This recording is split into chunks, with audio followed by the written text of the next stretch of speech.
శనార్థి నేటి మాట ఒకసారి తీసుకునే ప్రయత్నం చేద్దాం. ఈ సమాజంలో నిజాలు తెలుసుకోకుండా అబద్ధాలను వాదించడం పనిపాటైంది.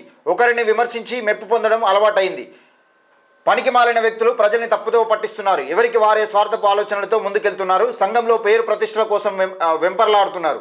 తేలికగా డబ్బులు సంపాదన కోసం అడ్డమైన దారులు వెతుకుతున్నారు. అవకాశం వైపు ఉమ్మితే తమ ముఖాలపై పడుతుందని తెలుసుకోలేకపోతున్నారు. ప్రజాస్వామ్యానికి నాలుగో స్తంభమైన వ్యవస్థను పక్కదారి పట్టిస్తున్నారు. ప్రజలను ప్రభుత్వాలకు జవాబుదారితనాన్ని విమర్శించి పైశాచిక ఆనందం విస్మరించి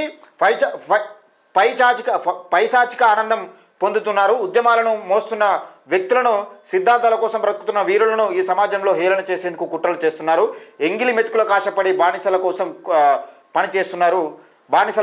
కోసం పనిచేస్తున్నారంటూ పెద్దపల్లి రాజన్న. నిజంగా ఈ మధ్యకాలంలో యూట్యూబ్ ఛానల్ చూసినాం. అంటే ఒకప్పుడు షార్ట్లైట్ ఛానల్ ఉండేవి. అంటే ఒక పార్టీకి వత్తాసు పలుకుతూ ఈ పార్టీ అధికారంలోకి వస్తుందని, ఈ పార్టీకే మంచి చేస్తుందని, లేకపోతే ఈ పార్టీ అధికారంలోకి వస్తుందని వత్తాసు పలికే షార్ట్లైట్ ఛానల్ చూసినాం. కానీ ఇప్పుడు ఈ మధ్యకాలంలో చూస్తున్నాం యూట్యూబ్ ఛానల్ మోపైనాయట. అసలు ప్రజలు షార్ట్లైట్ ఛానల్ నమ్మక యూట్యూబ్ ఛానల్ వినబడితే ఈ యూట్యూబ్ ఛానల్ కూడా ఇష్టానుసారంగా వాళ్ళ స్వార్థం కోసం, ప్యాకేజీల కోసం, ఒక మంచి ప్యాకేజ్ వస్తే ఎవరికైనా డప్పు కొడతామనే విధంగా ఒక సంఘాలు ఏర్పాటు చేసుకుని ఆ సంఘాల రూపకంగా నిజంగా కొందరు వ్యక్తులను ఉద్యమం ప్రజల కోసం ఉద్యమాలు చేసే వ్యక్తులను టార్గెట్ చేసి పొద్దు గడుపుకుంటున్న నేపథ్యం చూస్తూ ఉన్నాం. దాన్ని ఉద్దేశించి పెద్దపల్లి రాజన్న నేటి మాట.